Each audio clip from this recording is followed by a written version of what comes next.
Provérbios capítulo 4, a partir do verso 3 em diante, diz assim: Porque eu era filho de meu pai, tenro e único em estima diante de minha mãe. E ele ensinava-me e dizia-me: Retenha as minhas palavras, o teu coração guarda os meus mandamentos e vive. Adquire a sabedoria, adquire a inteligência, e não te esqueças, nem te apartes das palavras da minha boca. Não desampares a sabedoria, e ela te guardará. Ama e ela te conservará. A sabedoria é a coisa principal. Adquire, pois, a sabedoria, sim, contudo, o que possui, adquire o conhecimento. Amém? Eu quero pegar um gancho da palavra do pastor, que esse mês nós estamos falando muito sobre sabedoria, e realmente a sabedoria é aquilo que nós precisamos ter, mas sim a sabedoria de Deus, não a sabedoria apenas humana. Não adianta nós queremos estudar anos e anos se não tivermos a presença de Deus nas nossas vidas. De vão seria a sabedoria, mas não é de sabedoria que eu queria falar. Eu queria falar sobre a família, eu queria falar mais claramente sobre a herança familiar. Se eu fosse colocar um título, eu colocaria a herança familiar nas famílias, não ia pegar bem. A herança familiar, amém? Se nós pararmos para analisar, quando eu estava no tempo da faculdade, eu ouvia muito meus professores falar assim que neste mundo nada se cria e tudo se copia. E isso tem sido uma realidade nas nossas vidas. Nós, como seres humanos, nós queremos copiar tudo. Tudo é copiado aqui nessa terra. Por exemplo, quando lança uma moda, logo nós queremos já copiar, não é verdade? Quando nós vemos uma pessoa com uma roupa bonita, nós queremos procurar uma loja onde há esta roupa bonita, e nós queremos vestir, porque eu acho que vai ficar bonito em mim. Hoje, se nós pararmos para ver, os grandes pregadores de hoje em dia, eles não vivem, não se vestem mais de terno e gravata como antigamente, porque mudaram as coisas. Não que isso seja errado, pelo contrário. Isso, não estou colocando isso como uma crítica, mas sim como um conhecimento nosso. Se nós pararmos para analisar, tudo na nossa vida nós queremos copiar. A humanidade, ele tem esse instinto, ele tem essa genética de querer copiar tudo que nós vemos, seja de bom, seja de ruim, seja de moda, seja de momentâneo, ou seja de algo duradouro. Tudo nós queremos copiar.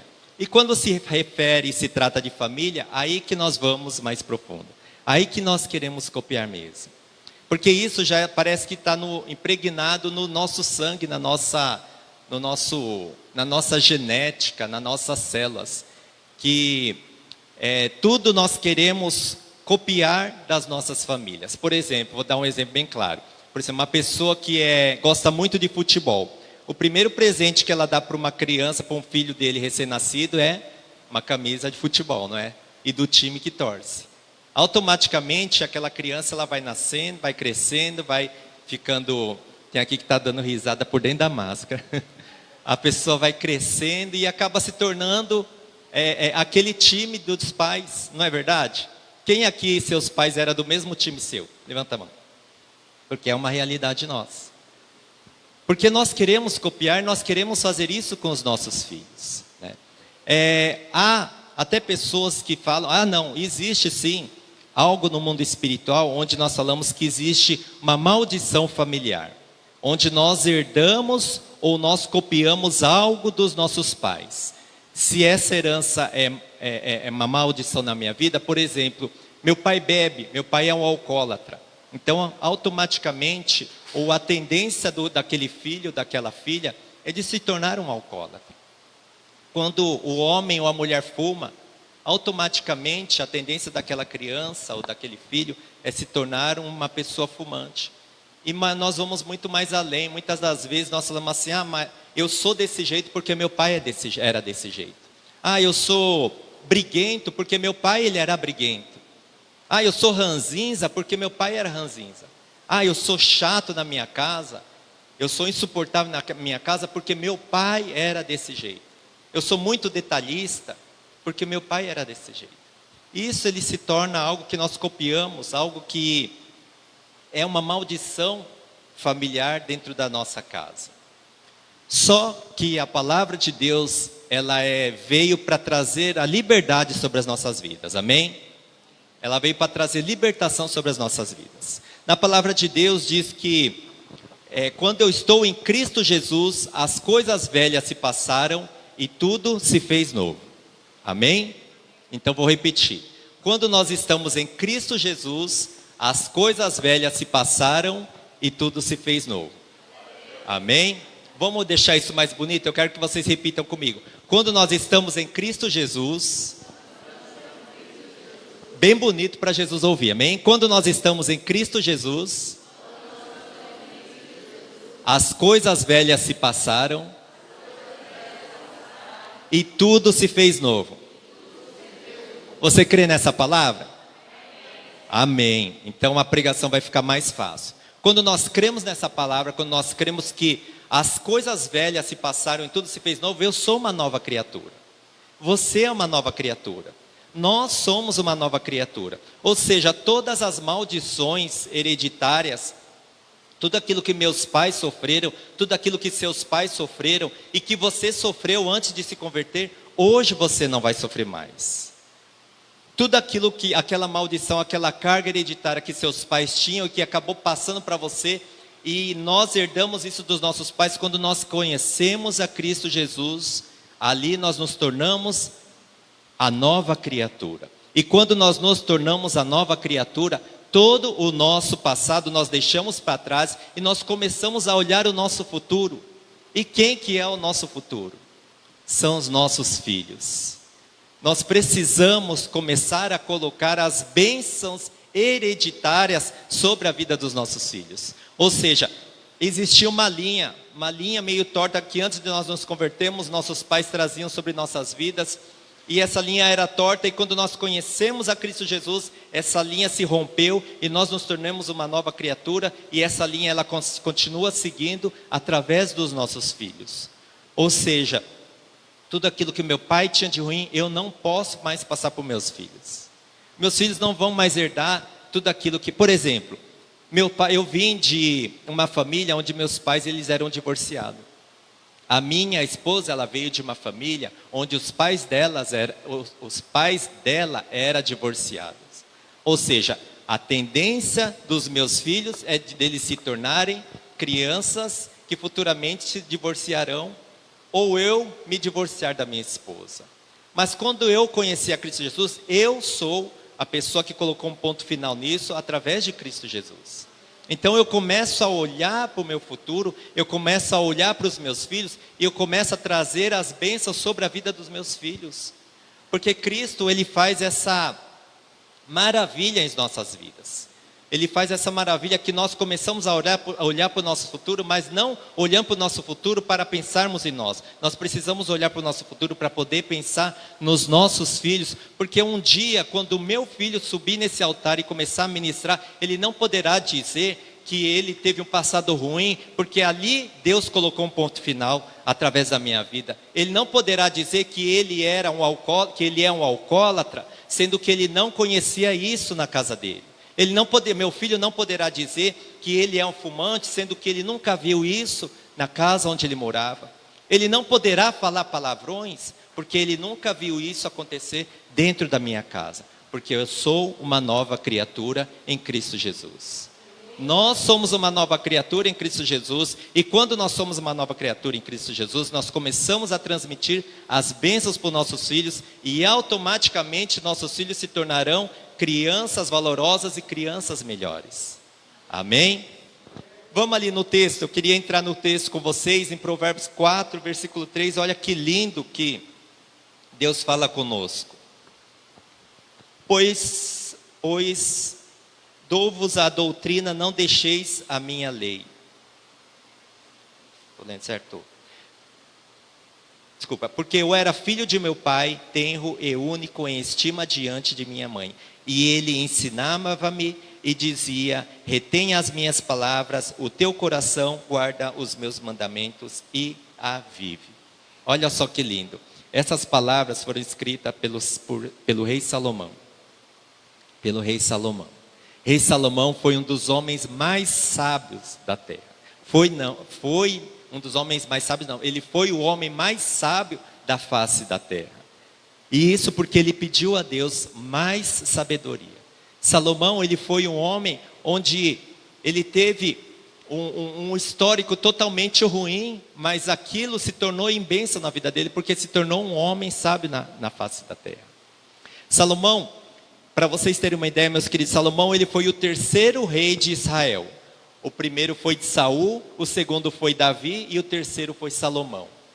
E no quarto ano do seu reinado, ele levantou o tabernáculo onde Davi tinha iniciado, e ali ele se tornou o reinado mais poderoso que existia em Israel.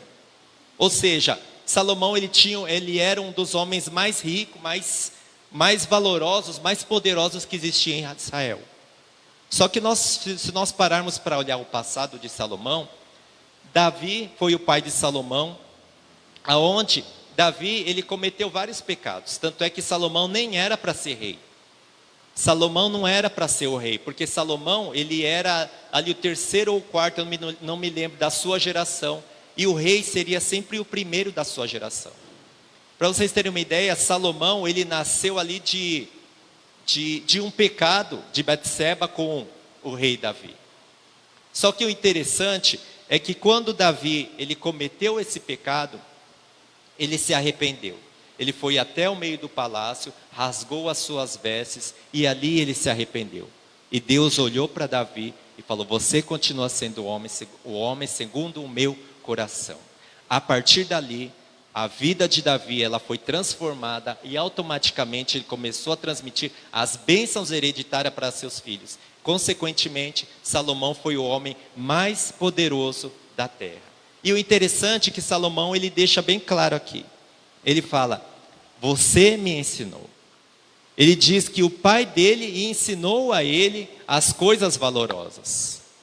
Ele deixa bem claro que Salomão, ele foi um homem grandioso porque rei Davi, o pai dele, transmitiu e passou a ele coisas valorosas. E nós precisamos fazer da mesma maneira, começar a transmitir coisas valorosas para os nossos filhos.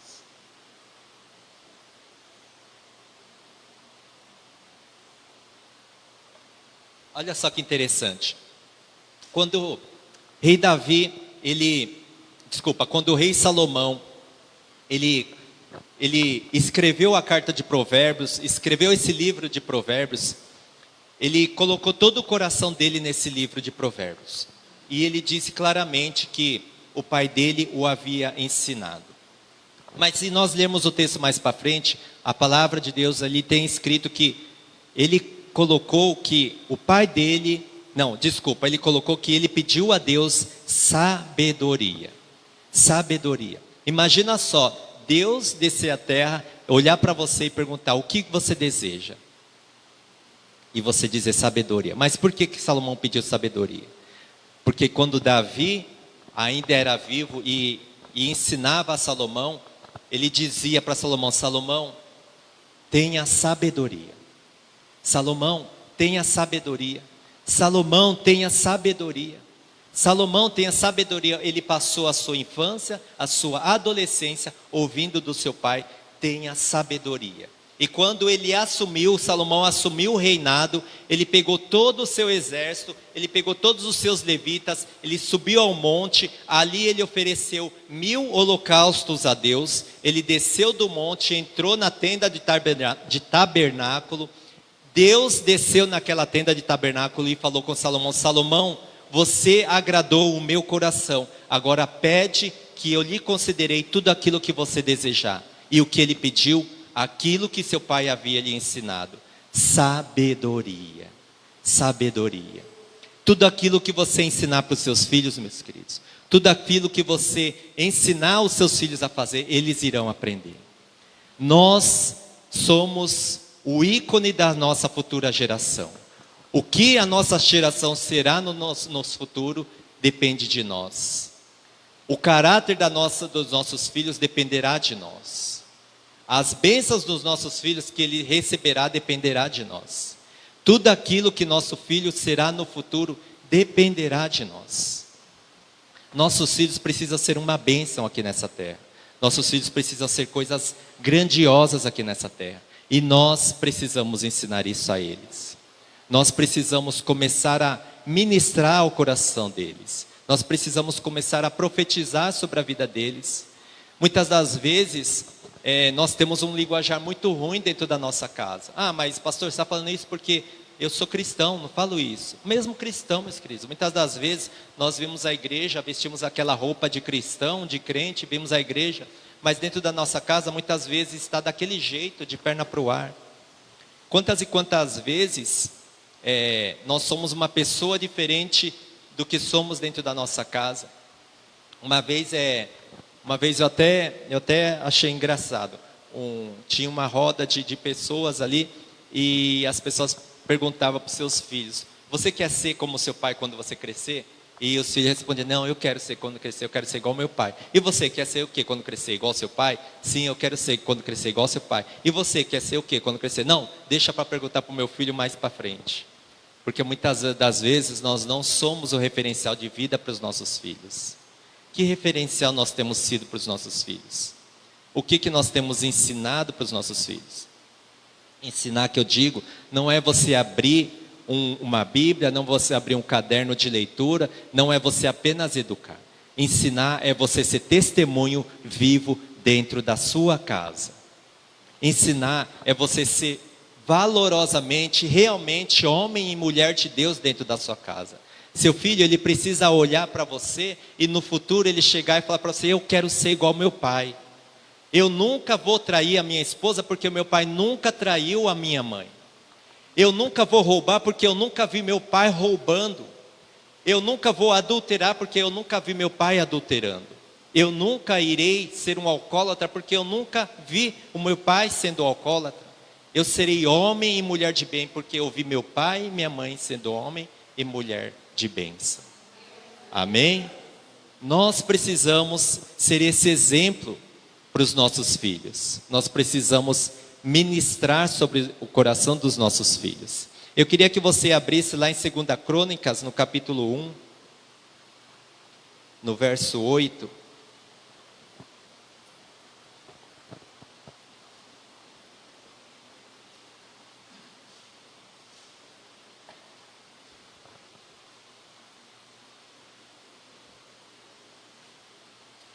E Salomão disse a Deus: tu usaste de grande beneficência com Davi, meu pai, e a mim, me fizeste rei em seu lugar.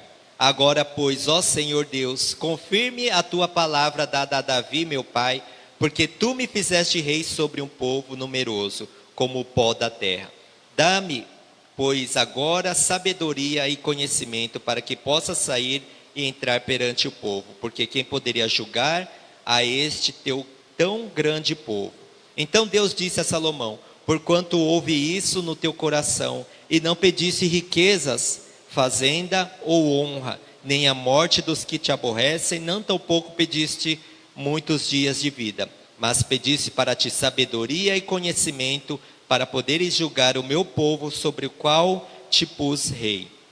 Sabedoria e conhecimento te são dados, e te darei riquezas, fazenda e honra, qual nenhum rei antes de ti teve, e depois de ti tal não haverá. Olha só que palavra tremenda, que promessa tremenda que Deus colocou no coração de Salomão.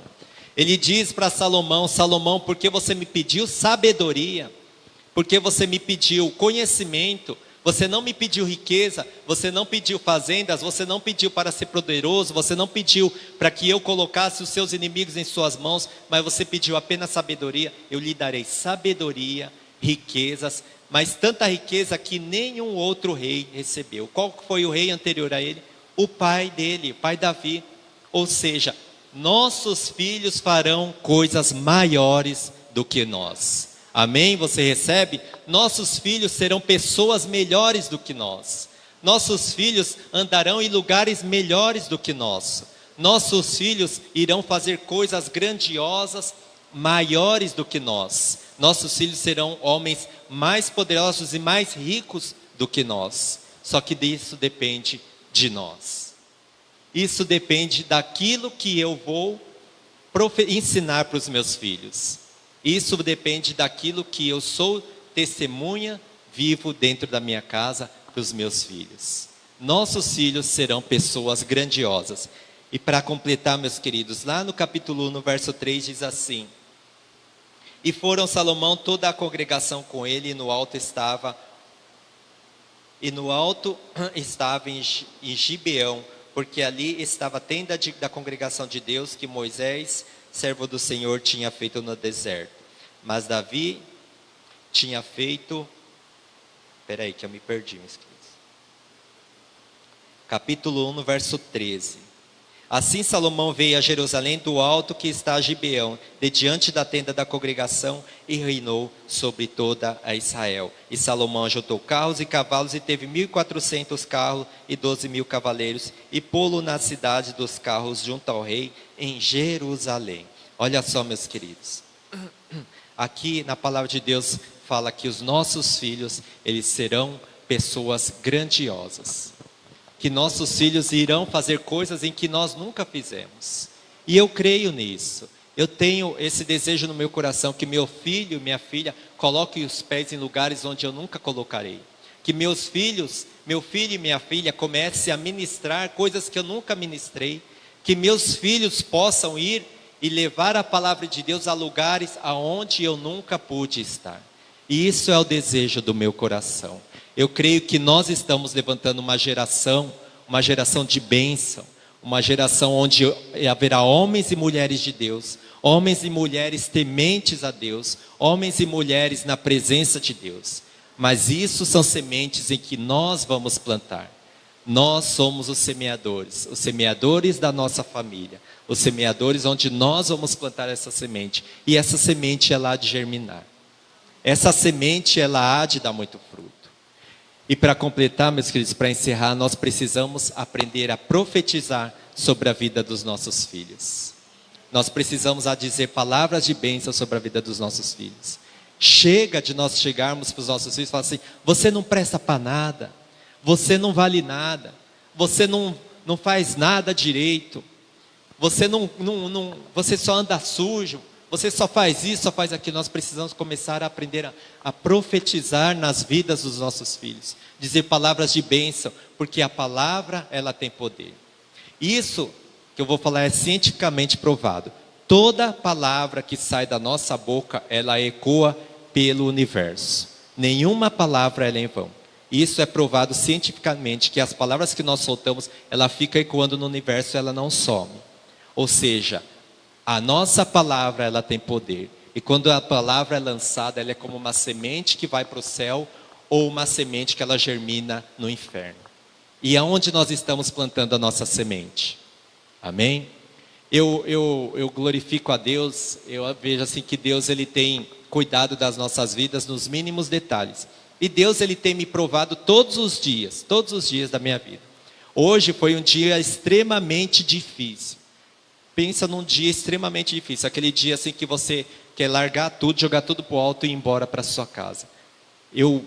Hoje foi tão difícil para mim, que eu passei o dia inteiro com dor de cabeça, eu passei o dia inteiro com dor de estômago, de nervoso, que eu passei dentro da empresa. Mas muito, muito difícil. E eu cheguei para um amigo meu e falei assim: puxa, ele viu toda a dificuldade que nós tínhamos. E ele falou assim: grande é o seu galardão. Ele é crente, grande é o seu galardão. Ele falou assim: para completar, hoje é a minha escala de pregação. Hoje eu preciso trazer uma palavra para a igreja. E e eu ficava falando para ele ficava pensando, como que eu vou levar uma palavra, porque se minha carne está até tremendo de nervoso, de ansiedade, de tudo. E parece que Deus, ele assim, usa pessoas de diversas maneiras, né? E eu estava almoçando ali com o Murilo, e ele contou testemunho para mim, falando do testemunho, eu não me lembro muito bem do testemunho, que eu estava tão nervoso que não era ter testemunho, só me dá a palavra que Deus colocou sobre a minha vida. Ele falou assim: a vida quem traz sou eu, você é apenas um pregador, apenas vai lá e pregue. Acho que ele tinha falado que a pessoa é para ir lá apenas para cantar, né? Uma coisa assim, vai para cantar, mas quem faz a bênção sou eu. E eu peguei aquela palavra para mim, Deus falando comigo: apenas vai lá e pregue, porque quem traz a vida sou eu. E eu já estava tão nervoso, tão chateado, meus queridos, que eu cheguei assim, na minha casa, muito chateado, muito nervoso. Eu fui correndo, atribulado, atrasado, corri para dentro, fui tomar banho, comer alguma coisa bem rápida. E eu estava muito, muito atrasado e todo mundo se trocando, já me esperando para sair. E quando eu estou saindo, eu vou lá e eu costumo preparar a palavra. Eu escrevo tudo, gosto de escrever tudo no papel, a palavra, para mim poder depois fazer tudo certinho, porque a gente que está aqui em cima, a gente quer tentar trazer a melhor palavra possível. E quando eu chego, eu tinha feito a palavra escrita no caderno da minha filha. Aí eu perguntei para minha filha: filha, onde que está o seu caderno? Ah, está ali. E cadê o que papai tinha escrito? Ah, eu joguei fora. 5 minutos antes de vir para cá, meu querido. Aí eu falei: meu Deus. Sabe quando aquilo sobe até você, o sangue esquenta e sobe e desce umas 30 vezes? E Deus falando comigo: você vai ministrar sobre família. Então seja exemplo de família aqui dentro da sua casa e morde a sua língua. Aqui, meus queridos, consegui salvar 2 textos bíblicos. 2 textos bíblicos. Porque minha filha jogou meu esboço fora. Mas Deus, ele tem provado e tem cuidado da nossa vida. Deus tem provado todo o tempo. E é assim com todos nós, meus queridos. Muitas das vezes você chega chateado na sua casa, muitas das vezes você chega nervoso, você chega estressado, mas nós somos o exemplo para nossas famílias. Nós somos o exemplo.